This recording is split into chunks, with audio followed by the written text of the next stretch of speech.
नाही. एकाच्या कैवार अनेकांचा उद्धार. एकाचा कैवार घेऊन भगवान परमात्मा अवताराला येतो महाराज, पण अनेकांचं कल्याण करून जातो. अर्जुनाचे व्याजे गीता हा प्रश्न प्रकाशित आहे. श्रीराजे आहे की संसारात एवढे थोर म्हणजे हा पण कोणा करता एकट्या अर्जुना करता केलं ना महाराज ना महाराज जगाच्या कल्याणाला ही भगवद्गीता प्राप्त होत. तसे बरं का गवळी महाराज, आतापर्यंत जेवढे युग झालेत ना, आतापर्यंत किती युग झाले ते सगळ्यांना माहिती आहे, पण मी पुन्हा एकदा सांगतो महाराज. आतापर्यंत 28 युग चालू आहे. हा 28वा युग चालू आहे. त्याला मन्वंतर नावाचं युग म्हणतात. त्याच्यामध्ये या युगामध्ये 28 युगामध्ये भगवान परमात्म्याने भगवद्गीता सांगितलेली आहे. प्रत्येक युगामध्ये भगवद्गीता सांगावाच लागते आणि सांगितल्याशिवाय युग पूर्ण होत नाही. युग पूर्ण होण्याकरता भगवद्गीता ही सांगावीच लागते आणि सांगितलेली भगवद्गीता 28 वेळा ही भगवद्गीता सांगितलेली आहे, परंतु आपल्यापर्यंत ती आली नाही. का आली नाही महाराज? त्याचं कारण असं आहे, कारण भगवान परमात्म्यालाच वाटलं नाही तुमच्यापर्यंत भगवद्गीता यावी म्हणून. भगवान परमात्म्यालाच वाटलं नाही. भगवान परमात्म्याला वाटलं कधी? द्वापार युगामध्ये भगवान परमात्म्याला वाटलं की हे जनकल्याणाची साधना व्हावी, जनकल्याणाच्या हिताची साधना जगापर्यंत पोहोच करावी, म्हणून व्यासदेवांचं माध्यम तयार केलं. व्यासदेवांचं माध्यम केलं. व्यासदेवांची भगवद्गीता लिहिण्यास भाग केलं महाराज. आणि त्याच्यातही अजून एक मुद्दा आहे महाराज. ही भगवद्गीता आहे ना, अर्जुनाला सांगत असताना संजयाने श्रवण केले. कोणी केले? संजय हा महाभारताच्या पेक्षा वेगळा पार्ट नाही, महाभारतातलाच भाग आहे. आणि त्यातलीच भगवद्गीता काही धृतराष्ट्राला सुद्धा सांगितली, सगळी सांगितली महाराज धृतराष्ट्राला. पण धृतराष्ट्राला कळली नाही. का बरं? तो मोहग्रस्त असल्या कारणाने, त्याला स्वतःच्या मुलाचा मोह असल्या कारणाने त्याला ती भगवद्गीता श्रवण केली पण पटली नाही. संजयाला भगवद्गीता कळली पण उद्धार झाला महाराज, तो मध्यम अधिकारी आहे. अर्जुनाला मात्र काना वचनाचे भेटी सरिसाची वस्तूच होऊन जी उठी. काना वचनाची भेट झाली महाराज अर्जुनाला. अर्जुनाला भगवान परमात्म्याने 45 मिनिटात भगवद्गीता सांगितली पण कळली पण. आपले वय वर्ष 45 झाले पण एखादा श्लोक आपल्याच्याने पाठ होत नाही. हाही फरक आहे महाराज. असं भगवान परमात्मा आहे. भगवान परमात्म्याच्या स्वरूपाला भुलून साधू संतांना त्यांना आम्हालाच बायका करा. हा बायका करण्याकरता दगड आणलेले आहेत ना, ते विसरून गेले दगड. आणि दगड विसरून गेल्याचा परिणाम काय झाला? आम्हालाच बायको करा. प्रभू रामचंद्राने सांगितलं या अवतारात तर मला ते काही शक्य जमणार नाही. या अवतारात मात्र मी तुमचा स्वीकार करू शकत नाही, पण तुम्हाला माझं वचन आहे पुढच्या अवतारात नक्की तुमचा स्वीकार करेल. पुढच्या अवतारात मी नक्की तुम्हाला पत्नीच्या स्वरूपात स्वीकार करेल. म्हणून भगवान परमात्म्याने 16,108 बायका का केल्या?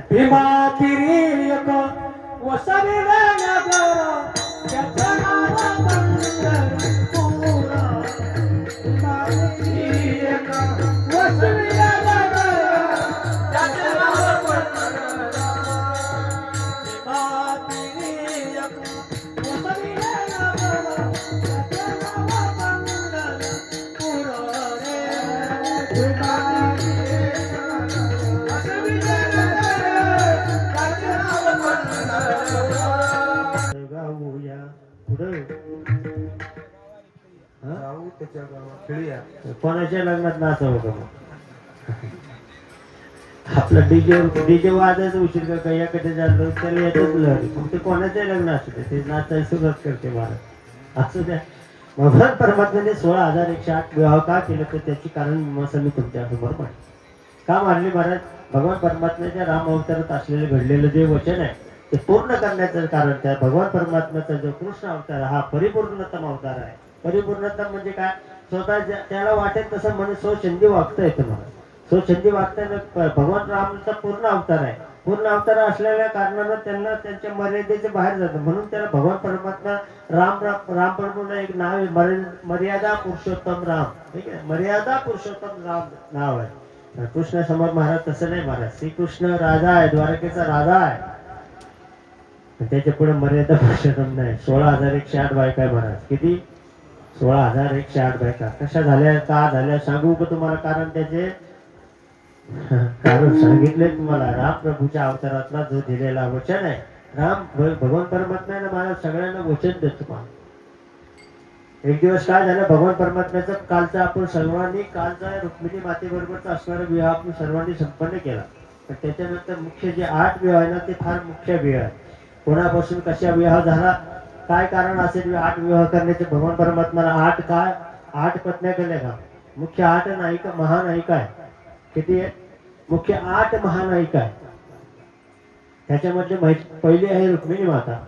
मग दुसरी माता आहे, दुसरी जी पत्नी आहे तिचं नाव आहे सत्यभामा. सत्यभामा आहे. आणि तिसरी पत्नी आहे जांबवंती. काय विशेष महाराज पहा, भगवान परमात्म्यानं एक सत्यजित नावाचा राजा होता. आणि सत्यजित नावाच्या राजाकडं एक श्रीमंतक नावाचा मणी होता. कोणता मणी होता? श्रीमंतक नावाचा मणी होता. श्रीमंतक नावाचा जो मणी आहे तो रोजचा 8 भार सोनं देणारा मणी होता. श्रीमंतक मणी असा होता, दररोज 8 भार म्हणजे 8 तोळे सोनं देण्याचं रोज द्यायचं महाराज. इतकं सोनं द्यायचं महाराज. आणि तो सत्यजिताकडे देव ऋषीकडून त्याच्यापर्यंत आलेलं होतं. तो सत्यजित पाहिलं महाराज. भगवान परमात्म्याला कळलं की याच्याकडे तो मणी आहे. भगवान परमात्म्याने त्याला त्या मणीची मागणी केली. काय केलं? तेवढा मणी जो आहे, जो श्रीमंतक नावाचा जो मणी आहे, तो तुझ्या कोशागाराच्या ऐवजी राजाच्या आमच्या राजधानीत आणून दे, राजाच्या दरबारात आणून दे. राजामध्ये त्याचा सत्कारने वापर होईल. सत्यजिताने तो मणी दिला नाही. सत्यजितानं तो मणी न देता तो मणी तसाच घरामध्ये ठेवला. परंतु काय झालं महाराज, दुसऱ्या दिवशी सत्यजिताचा भाऊ होता नग्नजिता. त्यांनी काय केलं महाराज, नग्न असला त्या तो मणी गळ्यामध्ये घातला. गळ्यामध्ये तो मणी घातला आणि वनामध्ये फिरू लागला. वनामध्ये फिरायला गेल्यानंतर काय झालं, एका सिंहाला, तो सूर्यासारखा तेजमय असणारा मणी होता. सूर्यासारखा तेज देणारा मणी होता. तो ह्या सत्यजिताच्या भावाने गळ्यामध्ये घातला आणि वनामध्ये गेला. आता त्या पशुला वाटलं का काहीतरी खाण्याची वस्तू आहे म्हणून त्याच्या ओढण्याकरता त्यांनी प्रयत्न केला. पण ओढत असताना त्या सत्यजिताच्या भावाचा त्याची शिकार झाली. त्याची शिकार झाली. सिंहाने तो मणी घेतला आणि सिंहाचा मणी घेऊन पळत जात असताना तिथं जांबवंत अस्वल आला. आणि अस्वलाने मात्र त्याच्या बरोबर युद्ध केलं. कोणाबरोबर? त्या सिंहाबरोबर युद्ध केलं. आणि युद्ध केलं आणि त्याच्या हातात असणारा जो श्रीमंतक मणी ओढून घेतला आणि आपल्या गुहेमध्ये आपल्या असणाऱ्या मुलीच्या हातात देऊन टाकला. सत्यजिताने काय केलं महाराज, सत्यजिताने भगवंतावरती आळ घेतला. चोरीचा आळ येतो महाराज. काय घेतलं? भगवान परमात्म्यावरती चोरीचा आळ घेतला. का घेतलं महाराज? कारण असं, भाद्रपद चतुर्थीला, भाद्रपद चतुर्थी कधी असते? ज्या दिवशी गणपतीचं विसर्जन असतं ना, त्या रात्री जर कोणी चंद्राचं मुख पाहिलं किंवा चंद्र पाहिला, भाद्रपद चतुर्थीला जर कोणी भगवान चंद्राचं मुख पाहिलं तर त्याच्यावरती चोरीचा आळ येतो. काय येतो? त्याच्यावरती चोरीचा आरोप येतो. काय होतंय? चोरीचा आरोप येतो. असा भगवान परमात्म्याकडून अनावधानाने ती घटना घडलेली आहे.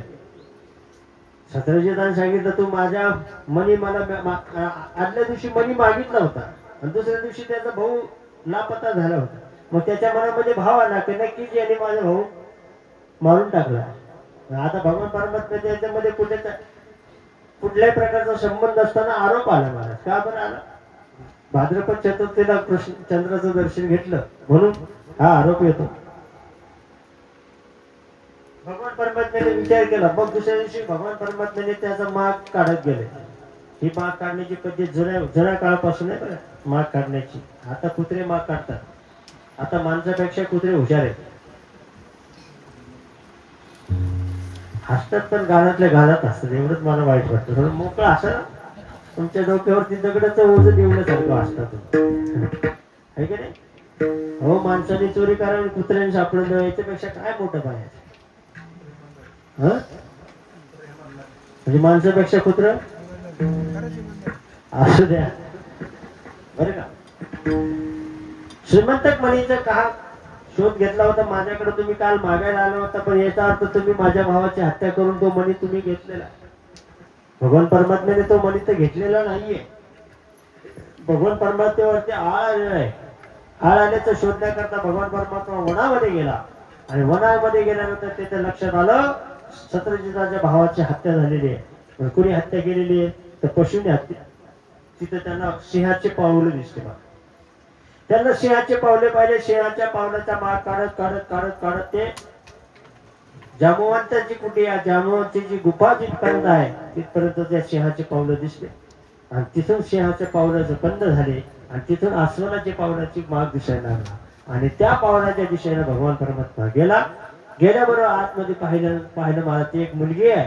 ती मला चेंडू सारखी खेळते. कारण त्याला काही पक्षीला काय माहिती हो, पशु पुण्याला काय माहिती याच्यामध्ये काय होतं काय, ते आपले खेळतात. ज्याला ज्या ऐकून घ्या. म्हणजे काय होतं माहिती का, लहान मुलाला आपण एखाद्या गोष्टीचं महत्व सांगितलं की त्याच्या ते ध्यानच नसतं. पण मोठ्या माणसाला किती वेळा सांगितलं तरी ते लक्षात राहत नाही. का बरं? बुद्धी जड झालेली असते. काय आहे बुद्धीवरती अनेक मला ती ओवी आठवणार नाना बुद्धीचे तरंग आहे की नाही, काय आता आठवण ओवी मला. क्षणोक्षणा पालटे रंग, बुद्धीच्या तरंगावरती क्षणोक्षणाला वय वाढले की असतं. लहान मुलांची ती मुलगी लहान मुलं जी असून त्यांच्यावर खेळते. मला काय करते, कशाबरोबर खेळते, श्रीमंत मनाबरोबर खेळून राहिले. भगवान परमात्म्याने ते पाहिलं आणि पाहून आतमध्ये गेला. आणि आतमध्ये गेल्यानंतर हे बोली ते म्हणे इकडे दे. तिने लगेच आपल्या वडिलांना आवाज दिला. मला आवाज हो बघा म्हणल्या. आणि भगवान परमात्म्याला त्या अस्वलाचं भगवान परमात्म्याचं युद्ध झालं. कोणाचं? आता हे अस्वल जे जांबुवंती, हे जे जांबुवंत आहे हे सामान्य नाही. असू द्या त्याला त्याच्या आवाज दिल्याबरोबर जांबुवंत बाहेर आले. पण जांबुवंताचं आणि प्रभू रामचंद्राचं राम रावणाचं एवढं द्वंद्व मोठं एवढं मोठं युद्ध झालं की राम रावणासारखं युद्ध परत होतेच नाही. असं एवढं मोठं युद्ध तयार झालं. युद्ध झालं आणि युद्ध झाल्यानंतर युद्धाला विराम पावल्यानंतर रावणाला मारल्यानंतर सगळ्यांना ज्याचं त्याचं बक्षीस देण्याचं काम वाटप चालू होतं. प्रभू रामचंद्राने विजय झाल्यानंतर सर्वांचे यथोच्च स्वागत करण्याचे, एखाद्याला निधी देण्याचं काम झालं. जांबुवंतांचा नंबर आला आणि जांबुवंतांचा नंबर आला. जांबुवंताला विचारलं, महाराज जांबुवंतजी या युद्धामध्ये तुम्हाला कसं युद्ध वाटलं? ते म्हणले माझ्या बरोबर लढणारा एकही युद्ध त्या पक्षामध्ये नव्हता. कोण म्हणतंय? जांबुवंत म्हणतोय मला हरवणारा एकही योद्धा रावणाच्या फौजमध्ये नव्हता, सेनेमध्ये नव्हता. मग तुम्हाला कोण हरवी? जांबुवंतांनी सांगितलं मला हरवणारा रावणाच्या एकही सेनापती नाहीये, एकही योद्धा रावणाच्या सेनेमध्ये नाहीये. भगवान परमात्म्याने सांगितलं मला असं दान द्या की मला हरवणारा एखादा योद्धा. आता सांगा, रामाला राज्य प्राप्त, रामाला सीता प्राप्त करून दिली, रामाचा वनवास संपलेला आहे. ज्यांच्यामुळे युद्धामध्ये सीता प्राप्त होण्याकरता ज्यांचा सिंहाचा वाटा आहे, अशांबरोबर आता युद्ध करायला रामप्रभूला योग्य वाटेल का? काही ना म्हणते तुमच्या बरोबर जांबुवंत सगळ्यात जुने संत आहे. जांबुवंत फार जुने संत आहेत. त्यांचे जुना सांगू तुम्हाला. कपिल भगवान आणि देवतेच्या अवताराला बळीराजाच्या यज्ञामध्ये जो वामन अवतार झाला का, बळीराजांना ज्यावेळेस पाताळात घालण्याच्या अगोदर जो यज्ञ झाला ना, ते यज्ञामध्ये वामन अवतार ज्यावेळेस झाला ना, वामन अवताराने 2 पावलामध्ये 14ही भुवन व्यापवली. आणि त्या 14ही भुवनाच्या दोन्ही पायाच्या प्रदक्षिणा पळत जाऊन जांबुवंतांनी 3 चक्र मारले, 3 प्रदक्षिणे मारले. कसं बलवान असेल महाराज, तेवढा शक्तिमान असेल जांबुवंती. पळत जाऊन 3 प्रदक्षिणा मारल्यात महाराज त्या 14ही भुवनाला. एवढं श्रेष्ठत्व आहे, एवढं ताकद आहे, एवढी शक्ती आहे, असे जांबुवंत जे. मग जांबुवंतांबरोबर युद्ध करायला प्रभू रामचंद्राला योग्य वाटेना. का वाटेना? ज्यांच्यामुळे मला सीता परत भेटली आणि माझ्या वानर सेना असल्या कारणानं, वानर सेनाचे सेनापती असल्या कारणानं मला तुमच्या बरोबर कसं युद्ध करताय? रामप्रभूंनी त्यांना एक वचन दिलं. रामप्रभूकडून एक वचन घेतलं की मला हरवणारा एखादा असा योद्धा तयार करा आणि माझ्या बरोबर त्याला युद्ध करा आणि मग मला समाधान वाटेल. आता त्याच्या बरोबर युद्ध करायला मग भगवान परमात्मा सोडून दुसरा शक्तीवीर त्याच्यापेक्षा कोणता शक्तिशाली वीरच नाही. मग भगवान परमात्म्याने सांगितलं आता जमणार नाही. म्हणजे ही घटना कधीची आहे? सत्ययुगातली, त्रेतायुगातली. रामायण त्रेतायुगात त्याच्या अगोदरची जांबुवंत जुने आहेत. सत्ययुगाचे निर्माण होण्याच्या अगोदरही वामन अवतार अगोदर झालेला आहे आणि त्या वामन अवताराच्या वेळी त्यांचं 3 प्रदक्षिणा केलं. मग प्रभू रामचंद्रांनी त्यांना वचन दिलं, कृष्ण अवतारामध्ये पुढच्या अवतारामध्ये मी तुमच्या बरोबर युद्ध करेन आणि ज्या वेळेस माझ्या नसा ढिल्या होतील ना त्यावेळेस समजून जायचं का हा मीच आहे. कधी नसा ढिल्या करल्या नसा ढिल्या जेव्हा होतील का मग तू समजून जायचं का हा कोण आहे, हा भगवानच आहे, हा परमात्माच आहे, हाच माझ्या बरोबर युद्ध करू शकतो, दुसरा योद्धा टिकू शकत नाही.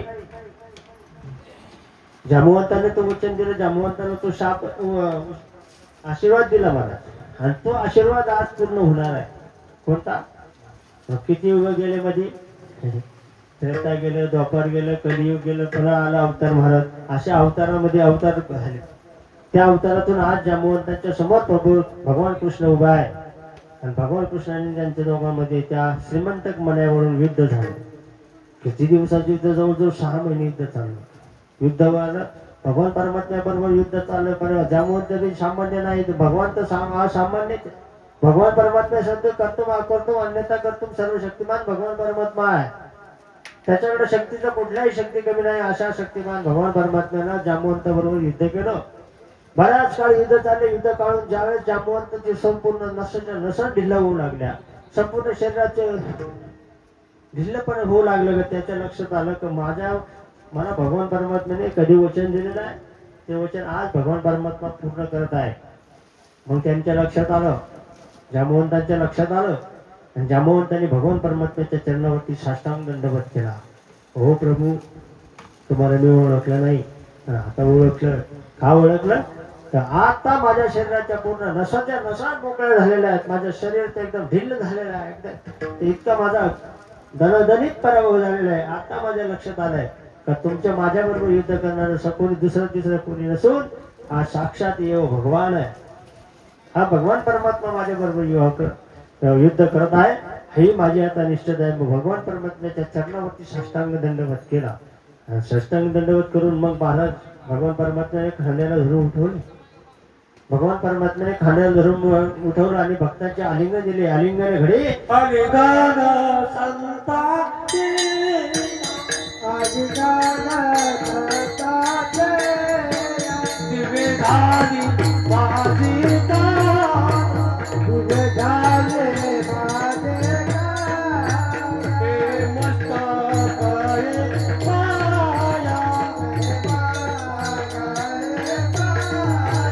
वैद्याचा देवीचा,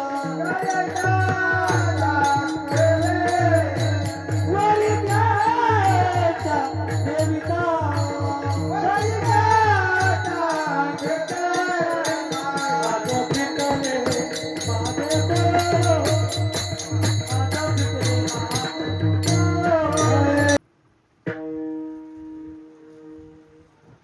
विश्रांती घ्या. त्याच्या लक्षात आलंय, जांबुवंतांच्याही लक्षामध्ये आलंय की आता भगवान परमात्माच आहे, साक्षात भगवान परमात्मा आहे.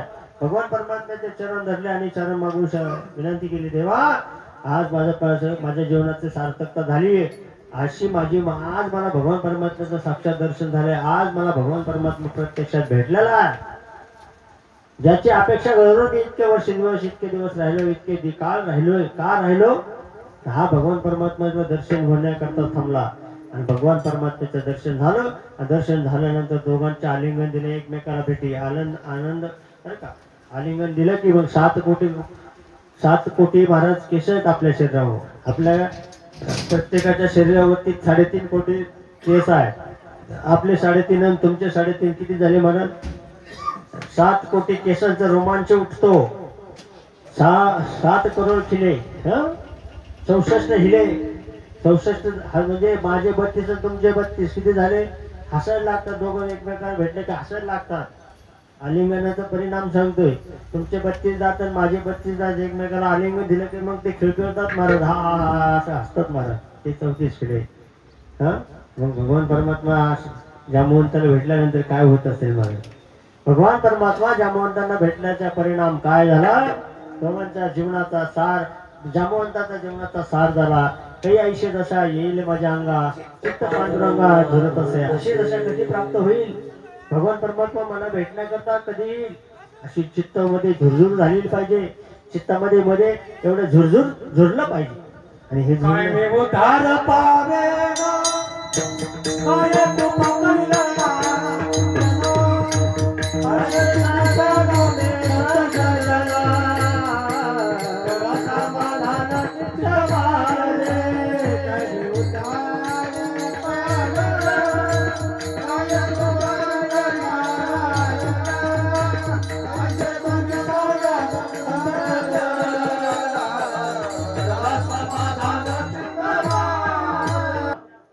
येईल माझ्या अंगा, चित्त पांडुरंगा झुरत असे. अशी दशा कधी जांबवंताची त्या दशेवरती आज पुण्य प्राप्त झालं. त्या दशेने भगवान परमात्मा भेट झाली.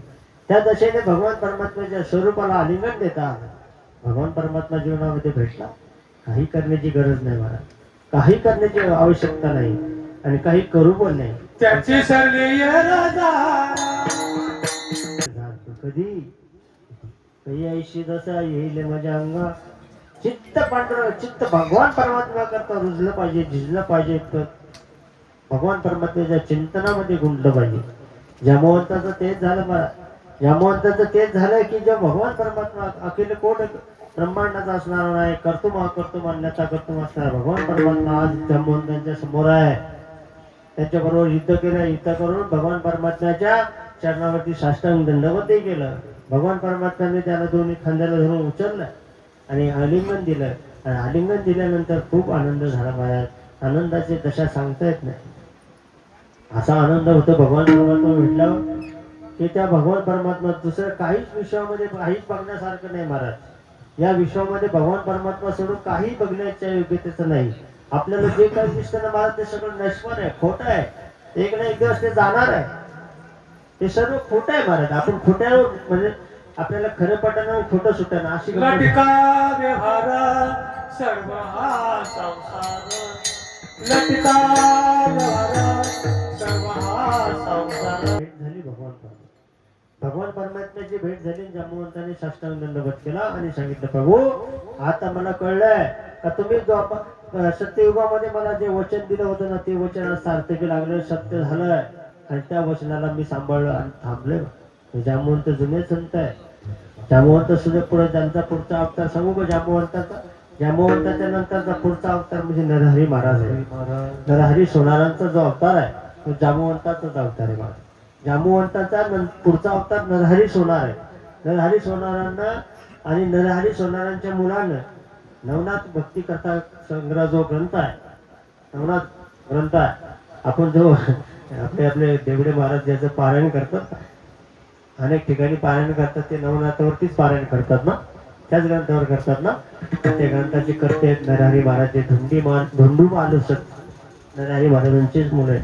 त्या ग्रंथाचे लेखन करते नरहरी महाराजांचे मुलं आहेत. आणि आम्हाला अभिमान आहे आम्ही त्यांच्या वंशातले आहेत म्हणून. आम्ही स्वतः नरहरी महाराजांच्या वंशातलेच आहोत. असू द्या, काय माझ्याशी काय करत, माझं भाग्य आहे महाराज. मला त्यांचे सारखे संत माझ्या भाग्यात आहे. मला सर्व संत माझे मायबापच आहे.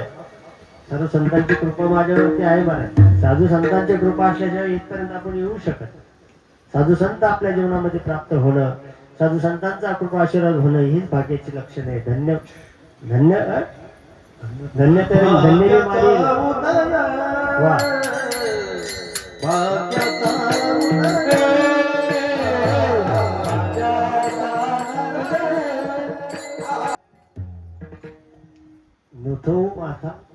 नुठो माता म्हणजे काय? त्यांच्या माथ्यावरती पाय चरणावरती डोकं ठेवायचं. मग त्यांनी लाथळं तरी स्वीकारायचं. बरं आता याच्यावर दृष्टांत एक सांगतोच मला आठवलं म्हणून सांगतो. कबीर जे आहेत ना हे मुस्लिम समाजाचे संत आहेत. आणि तिथे जे मुली होते ब्राह्मण होते.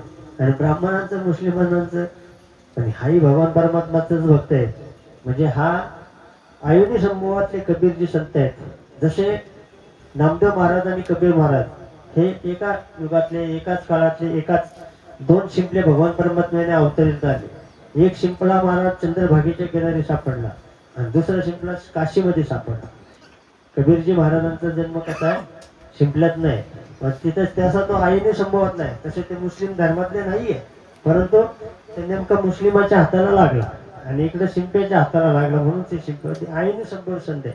संत म्हणले आम्ही जन्म अवताराला घेऊ, पण अवतार आम्हाला आईने संभव पाहिजे. आईने संभव म्हणजे काय, कुठल्या येणी मार्गाने येणार नाही, आम्हाला असं स्वरूपाचं प्राप्त. भगवान परमात्म्याने खेळ केला महाराज, दोघांचा संगत एकत्रच जन्मविधी महाराज. नामदेव महाराज आणि कबीरजी महाराज एकाच वेळचे संत आहे. कबीर महाराज फक्त मुस्लिम धर्मात गेले, पण त्यांना काय झालं, ते मुस्लिमांनी सांभाळ केल्यामुळे त्यांना भगवान परमात्म्याचं चिंतन करण्याकरता नामस्मरण मिळत नव्हतं. त्यांना चिंतन करण्याकरता नाम कुणीतरी सद्गुरू प्राप्त पाहिजे. तर सद्गुरू काय मिळाला, ते पाठक जे होते ब्राह्मण ते काय त्याला जवळ घेत नव्हते.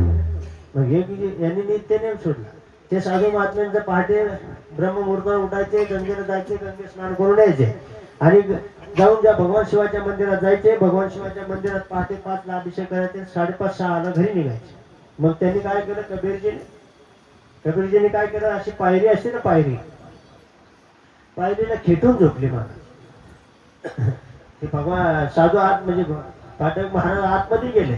आतमध्ये गेल्यानंतर काय केलं, त्याला जाऊ दिलं आणि पुन्हा मंदिराच्या बाहेर चौकटाचा असा मोठा दगडीचा पायरी असते, त्या पायरीला चिटकून झोपले असे एकदम सरळ झोपले. महाराजांची पूजा आटोपून बाहेर आल्यानंतर ते पुढच्या पायरीवर पाय टाकायचा, ते यांच्या छातीवर पाय पडला आणि त्यांच्या मुखातून शब्द मिळाला, राम राम राम राम. काय शब्द पडला, कोणाच्या, संतांच्या मुखातला राम राम शब्द पडला. कबीरजी मुखात पडला, मुझे मिल गया. काय मिळालं, ब्राह्मण काका पळत, अरे काय मिळालं तुला, काय मिळालं, अरे मी तुझ्या छातीवर पाय दिला, काय आम्हाला जे मिळायचं ते मिळालं महाराज. काय मिळालं, अहो छातीवरती पाय दिला, मुखातून राम निघाला महाराज. साधूच्या मुखातला राम म्हणजे नाम चिंतन मिळाले. मुझे मिल गया, पळत सुटले महाराज. किती साबण. आणि मग साधूंनी कृपा केली. काय मिळालं, मग त्या साधूला बी प्रश्न पडला, याला काय मिळाले, त्याच्या छातीवरती मी पाय दिलाय, काय मिळालं, मग शोधलं पाहिजे ना. काही नाही म्हणलं महाराज, मग त्याला अनुग्रह केला महाराज. अनुग्रह केला, परिणाम काय आहे, कबीरजीचा अनुग्रह झाला महाराज. तसंच त्याची म्हणा, कृपा कटाक्षा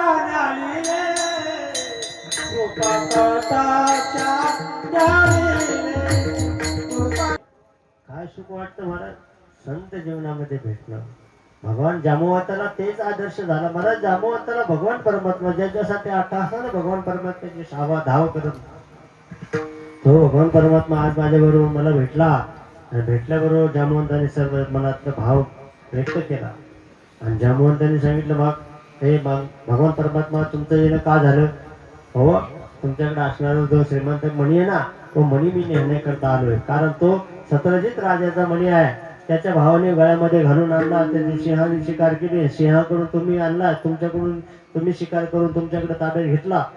आता तो श्रीमंतिक मणी मला पाहिजे, घेऊन जायचा.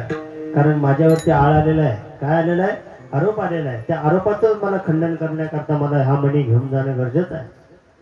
त्यामुळे मला मणी तुम्ही देईल तुम्हाला, पण मण्याबरोबर तुम्हाला अजून काहीतरी न्यावं लागेल. नुसता मणी तर घेऊन जाणारच तुम्ही, पण मण्याबरोबर काहीतरी तुम्हाला भेट वस्तू द्यावा लागेल आणि तिचा तुम्ही स्वीकार करा. काय स्वीकार करायचा, जांबुवंताला एक मुलगी होती, तिचं नाव जांबुवंती होतं. काय होतं, जांबुवंती होतं. त्या जांबुवंतीला पण दिलं आणि श्रीमंत मणी पण दिला. भगवान परमात्म्याची दुसरी पत्नी आहे जांबुवंती. तो घेऊन भगवान परमात्मा गेला महाराज हस्तिनावर, द्वारकेला गेला. भगवान परमात्मा द्वारकेला गेल्यानंतर त्याचं स्वागत केलं. स्वागत करून तिला महालामध्ये बसवलं. पण तो श्रीमंत मणी घेऊन पुन्हा सत्यजित राजाकडे भगवान परमात्मा गेला. का गेला, त्याच्यावर आलेला जो आळ आहे, त्याच्यावर आलेला जो आरोप आहे, त्या आरोपाचं खंडन करण्याकरता सत्यजिताकडे गेला. सत्यजित राजाकडे तो मणी घेऊन गेला. भगवान परमात्मा मणी घेऊन गेलाय आणि गेल्यानंतर सत्यजित राजाच्या हातामध्ये तो मणी ठेवला. आणि मग सत्यजित राजाला त्याचे खिन्न मनाने वाटला. काय झालं, सत्यजिताला सुद्धा थोडस मनामध्ये शंका आली की मी देवावरती खोटा आरोप घेतला, मी खोटा आळ घेतलाय, खोटं आळ घेतला.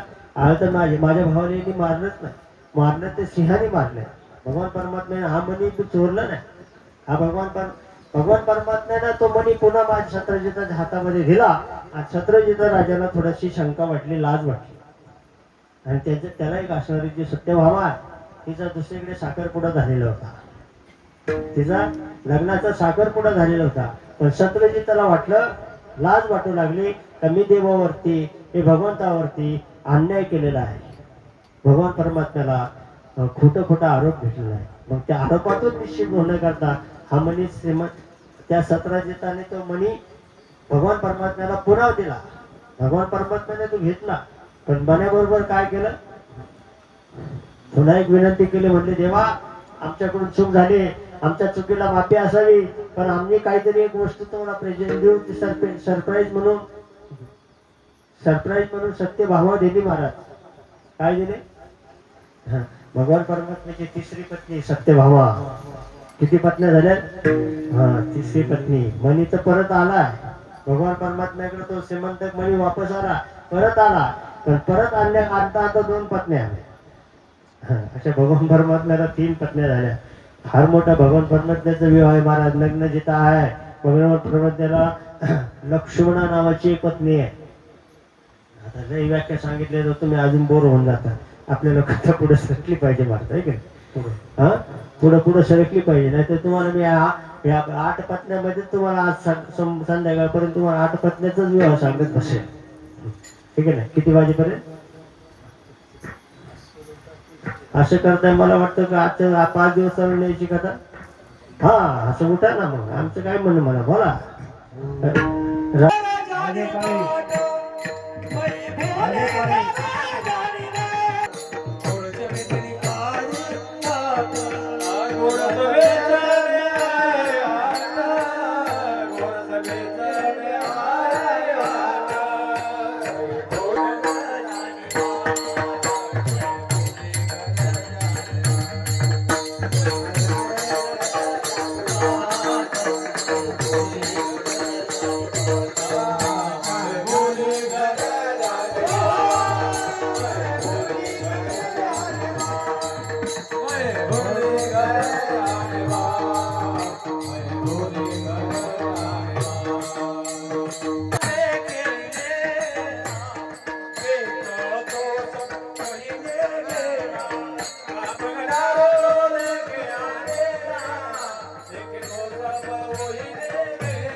देखो तो सब गोपाल रे मन मोहना सबई बिसरो देखे गोपाल बोलना सबई बिसरो देखे गोपाल भोले भोले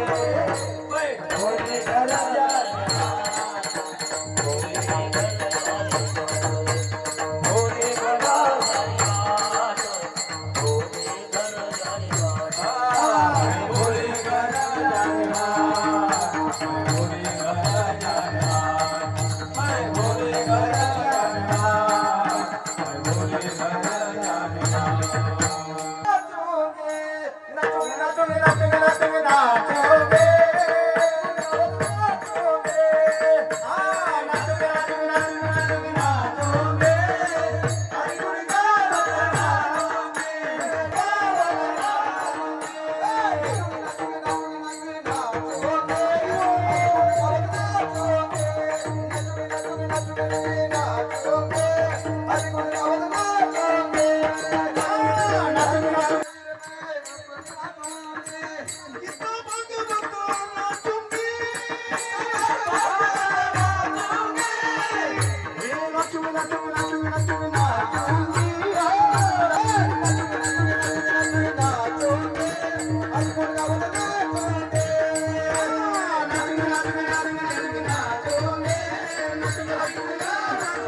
लावा हो